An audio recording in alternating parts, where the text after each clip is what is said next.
जय हिंद, जय भारत। अगर आप टीनेजर्स हैं, अर्थात आपकी उम्र 13 साल से लेकर 19 साल के बीच में है, तो हमें पता है कि आप कौन कौन सी प्रॉब्लम फेस कर रहे हैं। अगर आप गार्जियन हैं, पेरेंट्स हैं और आपके परिवार में कोई बच्चा इस उम्र के पड़ाव से गुजर रहा है, तो हमें ये भी पता है कि आप क्या क्या सोचते हैं, आप कितना परेशान होते हैं। दरअसल आज के वीडियो में मैं बात करने जा रहा हूँ टीनेजर्स की प्रॉब्लम के विषय में और उसके छोटे छोटे सॉल्यूशन के विषय में। इसलिए अगर आप इस उम्र के पड़ाव से जुड़े हैं या आपके परिवार का कोई सदस्य इससे गुजर रहा है, तो वीडियो को कम से कम 2 बार देखिएगा, ताकि आप ये डिसाइड कर सकें कि आप किस डायरेक्शन में आगे बढ़ेंगे, क्या क्या आप हासिल करेंगे और आप अपने बच्चों को कैसे सही डायरेक्शन दे सकते हैं। आइए थोड़ा सा हम बात करते हैं टीन एजर्स की पॉसिबिलिटीज के विषय में।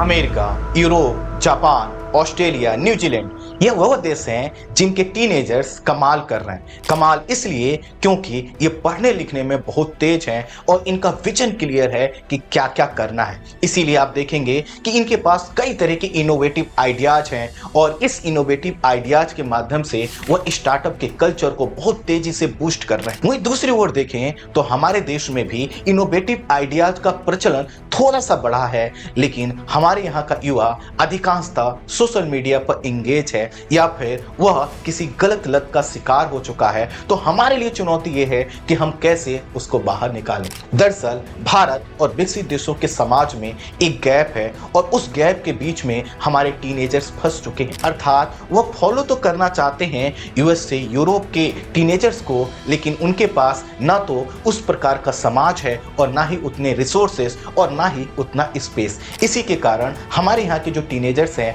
वो आपको डिप्रेशन का शिकार दिखाई देंगे, वो गलत डायरेक्शन में बढ़ते हुए दिखाई देंगे, वो अपना टाइम और एनर्जी बर्बाद करते हुए दिखाई देंगे। अगर आप उनको रोकना चाहते हैं तो थोड़ा सा आपको उनके साथ समय बिताना होगा, और अगर आप टीनेजर्स हैं तो आपको थोड़ी देर एकांत में बैठना होगा, ताकि आप समझ सकें कि प्रॉब्लम क्या है और उसकी सॉल्यूशन क्या है। प्रॉब्लम जुड़ी हुई है हमारी सामाजिक आकांक्षाओं से और हमारी मानसिक अवस्था से। दरअसल हमारा जो समाज है, इस समाज की एक खास बात यह है कि हमारे जो परिवारजन हैं वह यह चाहते हैं कि हम कुछ ऐसा करें जो वह नहीं कर पाए, जिसके माध्यम से वह अपने सामाजिक स्टेटस को ऊपर उठा सके। अर्थात जो उनकी सोशल आइडेंटिटी है उसको मजबूत करने की जिम्मेदारी हमारे कंधों पर डाल दी जाती है। इसमें कुछ गलत भी नहीं था, क्योंकि इससे परिवार भी आगे बढ़ता। लेकिन दिक्कत यह है कि न तो हम अपने टीनेजर्स को उतने रिसोर्सेस दे पा रहे हैं और ना ही उनके साथ हमारा जो व्यवहार है वो उस तरह का फ्रेंडली है जिस तरह का हमें विकसित देशों में दिखाई देता है। आप में से कुछ लोग कहेंगे कि नहीं नहीं नहीं, हमने तो अपने बच्चे के लिए सब कुछ किया, हमने उनको अच्छा रिसोर्सेस दिया, अच्छी उनकी स्कूलिंग कराई, हमने उनके लिए पर्याप्त संसाधन दिए, लेकिन एक चीज जो आपने नहीं दिया वो ये है कि परिवार में एक ऐसा पॉजिटिव माहौल कि उस बच्चे को आप भरोसा दिला पाएं कि हम हर तरह से आपके साथ हैं। बस आप क्रिएटिव तरीके से इनोवेटिव आइडियाज के माध्यम से अपने परिवार और अपने समाज के लिए कुछ ऐसा करो। दरअसल जो सामाजिक आकांक्षाएं हैं वह इतनी विशाल हो चुकी हैं कि हम अपने बच्चे को सही से कम्युनिकेट ही नहीं कर पाते।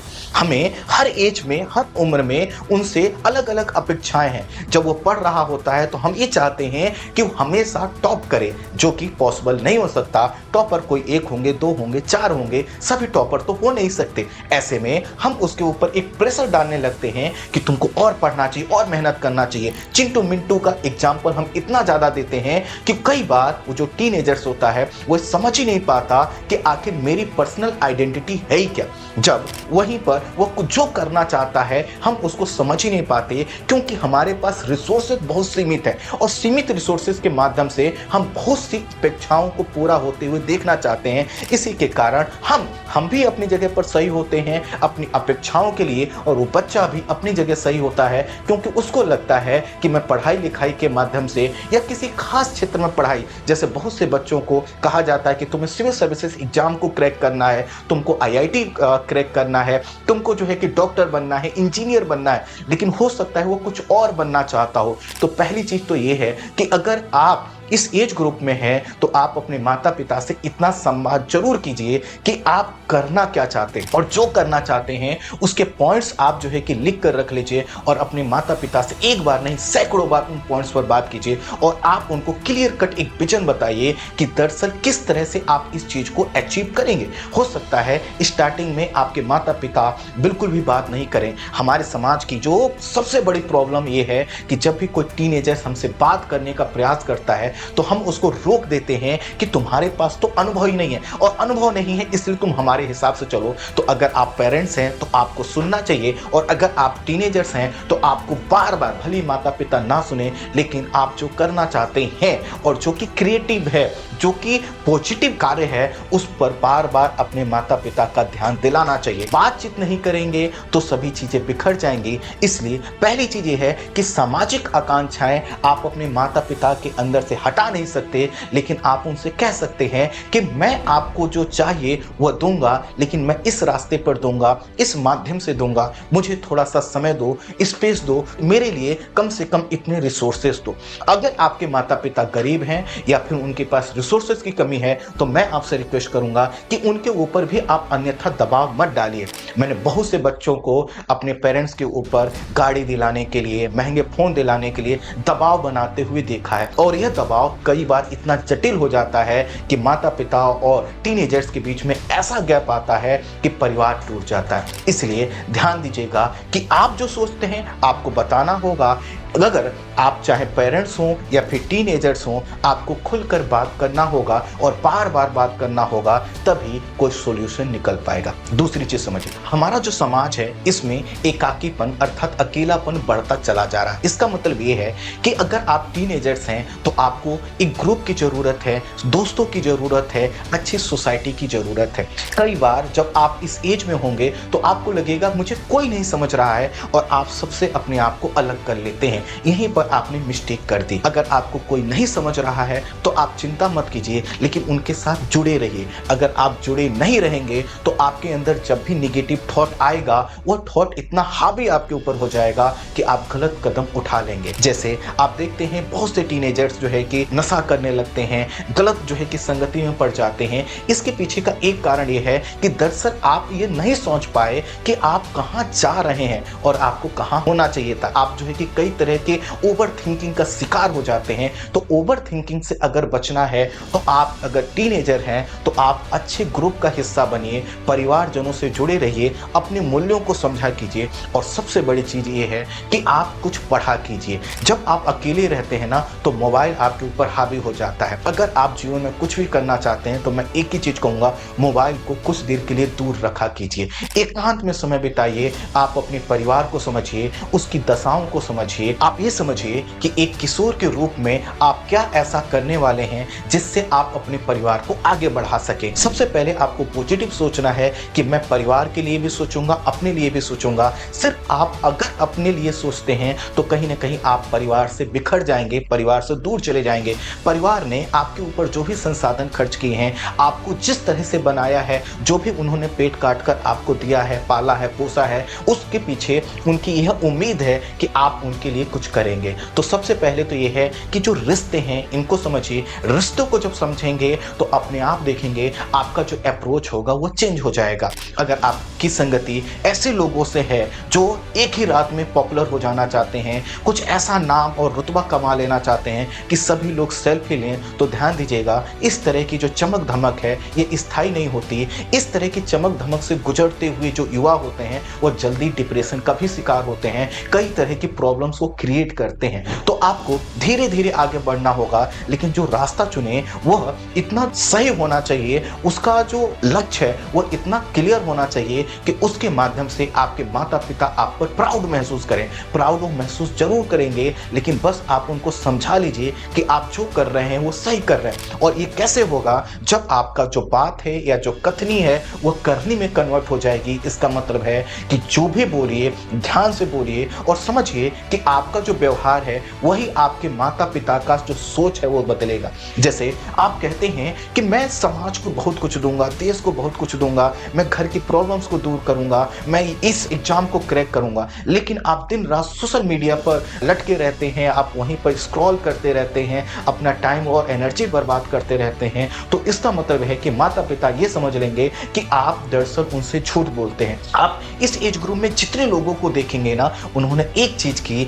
कि जो था ना उसके लिए अपने आप को पूरी तरह से झोंक दिया। आप विराट कोहली से लेकर जितने भी लोगों को अपना आइडल मानते हो, जिनके लिए आपको लगता है कि मुझे ऐसा बनना है, आप उनके जीवन को थोड़ा सा ठहर कर देखिए और समझिए उन्होंने सोशल मीडिया से ज्यादा खुद पर ध्यान दिया। इसलिए सोशल मीडिया आपको बर्बाद ना कर दे यह सुनिश्चित कीजिए, क्योंकि इस समय की सबसे बड़ी प्रॉब्लम यही है कि जो सोशल मीडिया है वह एक नशा के रूप में कन्वर्ट हो चुका है और ये नशा हमारे देश के यूथ को बर्बाद कर रहा है। जैसे कि मैंने आपको कहा कि अमेरिका देख लीजिए, यूरोप देख लीजिए, जापान देख लीजिए, न्यूजीलैंड देख लीजिए, ऑस्ट्रेलिया देख लीजिए। आप अगर वहां पर देखेंगे तो वहां का जो यूथ है वह भारतीय यूथ के कंपेयर में 40% टाइम ही मोबाइल यूज करता है, और जो मोबाइल यूज भी करता है वह इस तरह से इंस्टाग्राम, टिकटॉक और वगैरह वगैरह जो साइट्स हैं इन पर समय नहीं बिता रहा, बल्कि वो कुछ क्रिएटिव कर रहा है, क्योंकि उसके दिमाग में कुछ इनोवेटिव आइडियाज हैं, वो उनका सॉल्यूशन ढूंढ रहा है, उसके लिए कार्य कर रहा है। और हमारे पास क्या है, हमारा दिमाग इतना खाली हो चुका है कि कोई क्रिएटिव आइडियाज है ही नहीं, हमारे पास समय ही समय है ना। माता पिता ने भोजन दिया, हम भोजन करके बैठे हुए हैं, अब हमारे पास कुछ काम ही नहीं है। काम इस वजह से नहीं है क्योंकि आपके पास इनोवेटिव आइडियाज नहीं है। अगर आपके पास इनोवेटिव आइडियाज हैं तो रिसोर्स नहीं है तो भी कोई बात नहीं, लेकिन आप उस रिसोर्स को प्राप्त करने का प्रयास आप करते रहिए। एक लाइन आप सुनते हैं कि आप जो चाहोगे वह मिलेगा, यूनिवर्स आपको ला कर देगा, लेकिन ये सिर्फ सोचने से नहीं होगा, उसके लिए प्रयास करने से होगा। पॉइंट ये है कि हमेशा हम जो है कि जब सकारात्मक बनकर प्रयास करते रहेंगे तो हमारा जो प्रयास है वो कई बार हमें असफल होता हुआ नजर आएगा, लेकिन वही प्रयास हमें एक पूर्णता देगा, आगे की ओर बढ़ाएगा, तो रास्ता जरूर निकलेगा। रास्ते पर काम करते रहिए, ठहर कर समय बर्बाद मत कीजिए। जिस एज ग्रुप में आप होते हैं इसकी एक चमक धमक का एक कारण और है सोशल मीडिया से बियॉन्ड, वह है कि आपके साथ कौन है। सामान्यतः जब आप गर्ल्स हैं या बॉयज हैं तो आपको लगता है कि इस एज ग्रुप में आपके पास कोई होना चाहिए, क्योंकि किसी दोस्त के पास उनकी कोई गर्लफ्रेंड है, या फिर अगर आप गर्ल्स हैं तो उनके पास कोई बॉयफ्रेंड है। आप इन चीज़ों से थोड़ा सा ठहर कर सोचिए। दरअसल होता क्या है कि जब आप अपने टाइम और एनर्जी को किसी जगह पर डिस्ट्रीब्यूट करते हैं और सामने वाला आपको समझ नहीं पाता है तो आप एक कॉन्फ्लिक्ट का शिकार हो जाते हैं, आप एक प्रॉब्लम में फंस जाते हैं। तो जब भी आप इस तरह के रिश्तों में आगे बढ़िए तो थोड़ा सा सोच समझ कर आगे बढ़िए। आप जो करना चाहते हैं कीजिए, लेकिन थोड़ा सा लॉजिकल होकर, आप इमोशन में बहकर आप कोई गलत कदम मत उठाइए, क्योंकि अगर आप एनसीईआरबी का डेटा देखेंगे तो आपको पता चलेगा कि यूथ अर्थात इस एज ग्रुप के जो युवा होते हैं वो सबसे ज़्यादा जिन केसेस में या जिन तरह की प्रॉब्लम में फंसते हैं, जो पुलिस केस का माध्यम बनता है, उसमें ये अलग जेंडर के साथ गलत संबंधों को लेकर है, ड्रग्स को लेकर है। इसीलिए मैं आपसे कहूँगा कि जब भी आप कुछ एक्ट कीजिए तो थोड़ा सा ठहर कर सोचिए कि जो कर रहे हैं वो ठीक है कि नहीं। अगली चीज है वह है आपकी मानसिक अवस्था।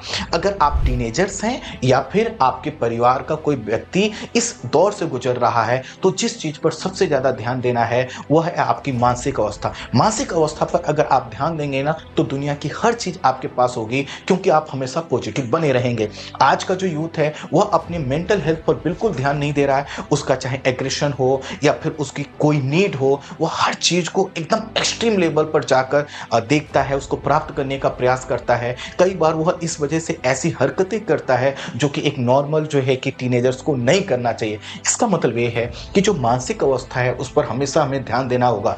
इसके लिए आप मेडिटेशन प्रयोग कर सकते हैं, परिवारजनों का आप सहायता ले सकते हैं, आप एकांत में खुद बैठ सकते हैं। लेकिन जब आप इस चीज को समझेंगे कि दिमाग ही है जो आपको डायरेक्शन देगा, आपकी एनर्जी को बनाएगा, तभी आप आगे बढ़ पाएंगे। अगर आप अपने मेंटल हेल्थ को लेकर या अपने बच्चे के मेंटल हेल्थ को लेकर अवेयर नहीं है तो जीवन करता चला जाएगा, आप कुछ बोलते चले जाएंगे, कोई कुछ सुनता चला जाएगा, लेकिन हासिल कुछ भी नहीं होगा। मैं आपसे एक नाम पूछता हूं, उन्होंने अभी जो है कि शतरंज की दुनिया में एक मिसाल कायम की है, आप उनका नाम बताइएगा और नाम के साथ साथ ये बताइएगा कि उन्होंने कैसे इतने छोटे एज में में इतना बड़ा अचीवमेंट हासिल किया, उसके पीछे का कारण है मेंटल हेल्थ। जब मेंटल हेल्थ आपका अच्छा होता है ना, तो चाहे परिवार में कोई दिक्कत आए, सामाजिक जो अपेक्षाएं हैं या परिवार की अपेक्षाएं, आप सभी को जो है कि बहुत अच्छे से टैकल कर पाते हैं। टैकल आप तब नहीं कर पाएंगे जब आपका मेंटल लेवल कमजोर होगा। इसलिए मेंटल हेल्थ पर खूब ध्यान दीजिए और मेंटल हेल्थ को अच्छा बनाए रखने के लिए आप कोशिश कीजिए कि आपके बीच में जो भी लोग हो सकारात्मक हो। जो लोग नशा करते हैं, गलत तरीके अपनाते हैं, सोशल मीडिया के माध्यम से तुरंत हाइक चाहते हैं, वो भी गलत तरीके से हाइक चाहते हैं, उनसे आपको बचना होगा। क्योंकि हो सकता है अगर आप इस चीज को नहीं समझेंगे तो आप जेल की सलाखों के पीछे चले जाएंगे। इसलिए आप कोशिश कीजिए कि हमेशा अपने मेंटल हेल्थ को बहुत अच्छे से टैकल करेंगे, उस पर विशेष ध्यान देंगे। उसके लिए आपको कुछ भी नहीं करना। आप योगा का सहारा ले सकते हैं, एकांत का सहारा ले सकते हैं, आप स्पिरिचुअल थॉट को सुन सकते हैं और इस तरह से आप जो है कि आगे बढ़ सकते हैं। अगली चीज ये है कि कई बार हमें लगेगा कि हम घर से भाग जाएं, हमें किसी खास ग्रुप का हम हिस्सा बन जाएं, हमको अचानक ये मिल जाए, तो ध्यान दीजिएगा जब आप इस तरह के स्टेप उठाते हैं तो इससे हासिल कुछ भी नहीं होता। आपको बहुत कम ऐसे लोग मिलेंगे जिन्होंने अपनी जिम्मेदारियों, अपनी अपेक्षाओं से भागकर कुछ हासिल किया, लेकिन उससे कई सौ गुना लोग जो है कि बर्बाद हो जाते हैं। भागिए मत, ना तो परिवार से, ना तो मूल्यों से, ना ही अपनी जो है कि घर की जिम्मेदारियों से आप उसका सामना कीजिए। क्योंकि परिवार ने आपको यहाँ तक इसीलिए पहुँचाया है ताकि आप मजबूत तरीके से डट कर उनका सामना कर सकें। अब आप बड़े हो चुके हैं, इसलिए आप एक चीज़ और ध्यान दीजिए कि जब आप कहीं खड़े होइए, जब आप कहीं किसी से बात कीजिए, जब भी कोई आप एक्ट कीजिए, तो सोचिए कि सामने वाला क्या सोचेगा, और सामने वाला क्या सोचेगा इसको इस रूप में देखना है कि मैं जो करना चाहता हूं क्या मेरा व्यवहार उस तरह का है कि नहीं। जैसे मैं अधिकारी बनना चाहता हूं, डॉक्टर बनना चाहता हूं, इंजीनियर बनना चाहता हूं,